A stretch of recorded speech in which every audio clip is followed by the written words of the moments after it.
La procura di Agrigento, con in testa il capo Luigi Patronaggio, l'aggiunto Salvatore Vella e il sostituto Chiara Bisso, hanno notificato l'avviso di conclusione delle indagini nei confronti di 4 ex dirigenti dell'allora Consorzio Universitario di Agrigento. L'ipotesi di reato è peculato, in particolare alcune carte di credito del Consorzio per una spesa di circa 50.000 euro sarebbero state usate prevalentemente da Mifsud e da chi lo accompagnava in pranzi, cene e trasferte. Nel registro degli indagati compaiono anche i nomi dell'ex presidente Joseph Mifsud, irreperibile da molto tempo, al centro di un vero e proprio intrigo internazionale dopo il Russia Gate, Olga Matraxia, ex dirigente del settore affari generali dell'ente, Andrea Occhipinti, dirigente del settore finanziario, e Giuseppe Vella, direttore amministrativo e firmatario dei mandati di pagamento. I funzionari del consorzio universitario ne risponderebbero per non avere vigilato alle spese del presidente Mifsud.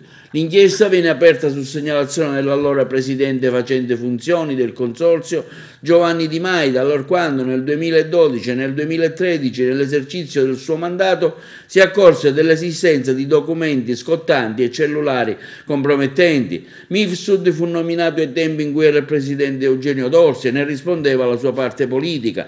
Cercò in quel periodo di allargare il suo raggio d'azione con delle partnership di livello anche internazionale, con università fuori l'isola in Europa. L'esperimento non riuscì affatto, anche perché il maltese Mifsud, grazie alle carte di credito, lasciò tante tracce sui suoi spostamenti e sulle spese allegre sostenute in vari paesi sia europei che fuori, ma anche fuori, in Russia, Libano, Libia, USA, Malta, viaggi non atti da solo o in buona compagnia, viaggi non fatti da solo ma anche in buona compagnia femminile, diversi cellulari acquistati, anche una pad del valore di 2.500 euro, bollette telefoniche di oltre 1.000.000 di euro al mese, spese di albergo di lusso, il tutto giustificato per le sue missioni all'estero ufficialmente. Il maltese Mifsud è poi teste di una controinchiesta voluta dall'ex presidente americano Donald Trump relativamente al Russia Gate. Da allora in poi non si hanno più notizie dell'ex presidente del consorzio agrigentino.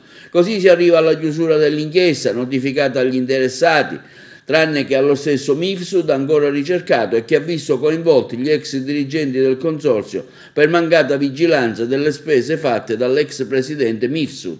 Sulla vicenda interviene l'onorevole agrigentino di 5 Stelle Michele Sodano, dove afferma l'indignazione è massima. L'Ateneo è stato utilizzato come una mangiatoia, i risultati sono sotto gli occhi di tutti. Agrigento, la città dei templi, non ha più nemmeno una facoltà di archeologia e beni culturali. L'università è stata completamente smantellata, i nostri cervelli continuano a fare le valigie e scegliere nuove destinazioni per iniziare gli studi universitari.